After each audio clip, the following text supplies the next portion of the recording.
తీర్పు ఉంది, తప్పించుకొని ఎన్ని రోజులు తిరుగుతావు కేటీఆర్?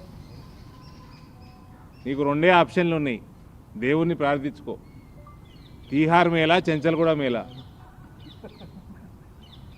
ఈ రెండిట్లా దేవుణ్ణి ఓటు కోరుకో అంతే. ఈ మూడో ఆప్షన్ లేదు నీకు, ఇది మ్యాటర్ ఆఫ్ టైం. మీ అయ్యకు కూడా గదే కత్తి పడుతుంది. దోసుకొని గరీబోళ్ళ రక్తమాంసాలు వీల్చుకొని మీరు ఆస్తులు సంపాదించుకున్నారు. ఎక్కడికి పోతారే? అలా ఉసురు తలగదా?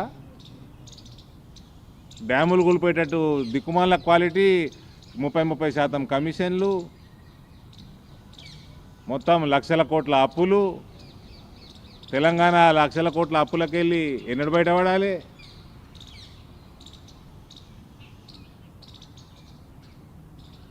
తప్పనిసరిగా కేటీఆర్ అనేవాడు he'll go behind the bars for good. గత ప్రభుత్వ హయాంలో జరిగిన అవినీతి కుంభకోణాలన్నిటిపైన రేవంత్ రెడ్డి ప్రభుత్వం తీసుకునే చర్యలన్నింటినీ బీజేపీ పార్టీ సమర్థిస్తుందా? ఆయన సరి అయిన మార్గంలోనే వెళ్తున్నారా అనుకుంటున్నారా?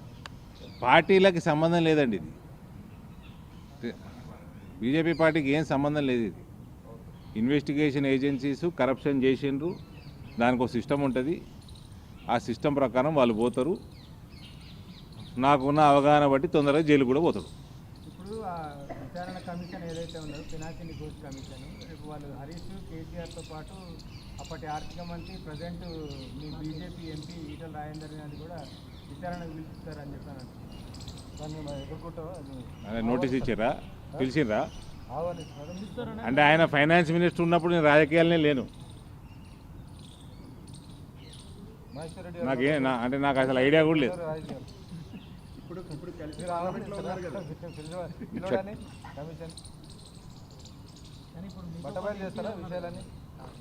సరే, ఈటల రాజేందర్ గారు ఇలా ఎంపీగా ఉన్నారు, కానీ ఆనాడు ఆయన ఫైనాన్స్ మినిస్టర్ ఉన్నప్పుడు నాకు పాలిటిక్స్కి సంబంధమే లేకుండే.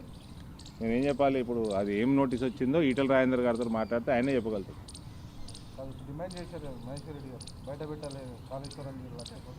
డెఫినెట్గా అంటే కాళేశ్వరమే కాదు గత ప్రభుత్వంలో జరిగినటువంటి అనేకమైనటువంటి కుంభకోణాలు, లక్షల కోట్ల రూపాయల కుంభకోణాలు, అది ధరణి అయితేనేమి, కాళేశ్వరం అయితేనేమి, కాకతీయ అయితేనేమి, భగీరథ అయితేనేమి, ఏ రకమైనటువంటి కుంభకోణమైనా కొన్ని లక్షల కోట్ల రూపాయల కుంభకోణాల గురించి గతంలో రేవంత్ రెడ్డి గారు కూడా మాట్లాడారు. ఎన్నో అంశాలు బయటకు వచ్చాయి. మరి వాటి మీద ఎందుకు ఇప్పటివరకు కేసులు మరి నామోదు కాలేదు? ఇప్పటివరకు ఎందుకోసం మరి రికవరీ జరగలేదు? సంవత్సరం దాటిన ఈ ప్రభుత్వంలో మరి ఆ కుంభకోణాల మీద మరి ఎందుకు ఇప్పటివరకు మరి కేసులు ఫైల్ చేసేసి మరి రికవరీ చేస్తలేరు అనేది మేము అడుగుతూ ఉన్నాం. ఖచ్చితంగా చట్టం తాను పని తను చేసుకుపోతూ ఉన్నది. ఒకవైపు మీరు ఈడీ అంటున్నారు కదా, ఈడీ డెఫినెట్గా మరి ఈరోజు దాంట్లో ఫారిన్ ఎక్స్చేంజ్ ఉంది కాబట్టి బహుశా ఈడీ వచ్చి ఉంటుంది. కానీ ఇప్పుడు కాళేశ్వరం మీద కూడా క్లారిటీ రాలేదు. పీకే ఘోష్ కమిటీ మరి ఎప్పటి లోపల మరి వస్తుందో, ఎందుకు ఇంత టైం పడతా ఉన్నది? మరి రాష్ట్ర ప్రభుత్వం కావాలని కాలయాపన చేస్తూ ఉన్నదా? మరి దాని ఎందుకు వారికి రావాల్సిన రిపోర్ట్స్ ఎందుకు వారికి అందియడం లేదు? ఇవన్నిటి మీద మరి ప్రజలకు చాలా అనుమానాలు వస్తూ ఉన్నాయి. ఖచ్చితంగా వెంటనే, ఎందుకంటే లక్షల కోట్ల రూపాయల కుంభకోణాలు ఒకవైపు ఉన్నప్పుడు మరి చిన్న చిన్న పిటి కేసుల మీదనే కాన్సన్ట్రేట్ చేస్తున్నట్టు ఈ ప్రభుత్వం పెద్ద కేసుల మీద ఎందుకు మరి త్వరగా ఆ రిపోర్ట్స్ని బయటపెట్టి కేసులు ఫైల్ చేయట్లేదు? ఎందుకు వాటి మీద మరి విచారణ మరి త్వరగా కంప్లీట్ చేయడం లేదనే అనుమానాలు వస్తూ ఉంటాయి.